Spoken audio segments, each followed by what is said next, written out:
Today's scientists have substituted mathematics for experiments, and they wander off through equation after equation, and eventually build a structure which has no relation to reality.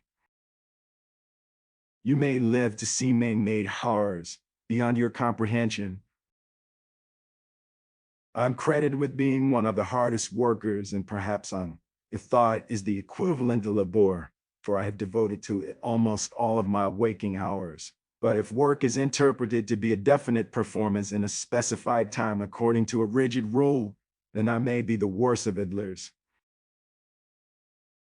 The gift of mental power comes from God, divine being, and if we concentrate our minds on that truth, we become in tune with this great power. My mother had taught me to seek all truth in the Bible. The individual is ephemeral. Races and nations come and pass away, but man remains. What we now want most is closer contact and better understanding between individuals and communities all over the earth, and the elimination of the fanatic devotion to exalted ideals of national egoism and pride, which is always prone to plunge the world into primeval barbarism and strife.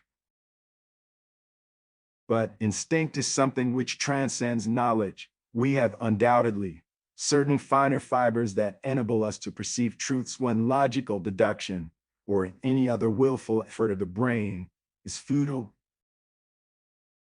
It is not the love you make, it's the love you give. I'm part of a light, and it is the music. The light fills my six senses. I see it, hear, feel, smell, touch, and think. Thinking of it means my sixth sense. Particles of light are written out. A bolt of lightning can be an entire sonnet. 1,000 balls of lightning is a concert. For this concert, I have created a ball lightning, which can be heard on the icy peaks of the Himalayas.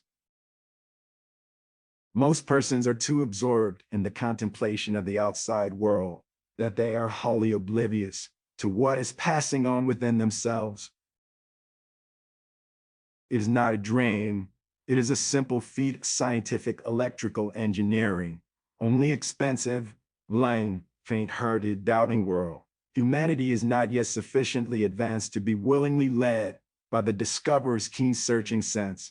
But who knows, perhaps it is better in this present world of ours that a revolutionary idea or invention, instead of being helped and patted, be hampered and ill-treated in its adolescence by want of means, by selfish interest, pedantry, stupidity, and ignorance, that it be attacked and stifled, that it pass through bitter trials and tribulations.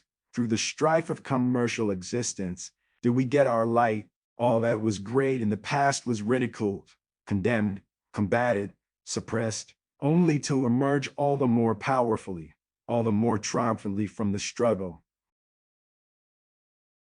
Every living being is an engine geared to the wheelwork of the universe, though seemingly affected only by its immediate surrounding. The sphere of external influence extends to infinite distance. My method is different. I do not rush into actual work.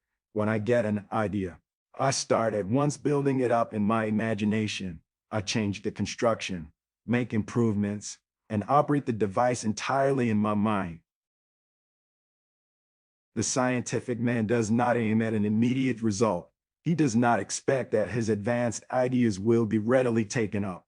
His work is like that of the planter. For the future, his duty is to lay the foundation for those who are to come and point the way. He lives and labors and hopes. Mark and I is a good fellow. Let him continue. He is using 17 of my patents. Inventors don't have time for married life. Astounding are the facts in this connection that it would seem as though the Creator himself had electrically designed this planet.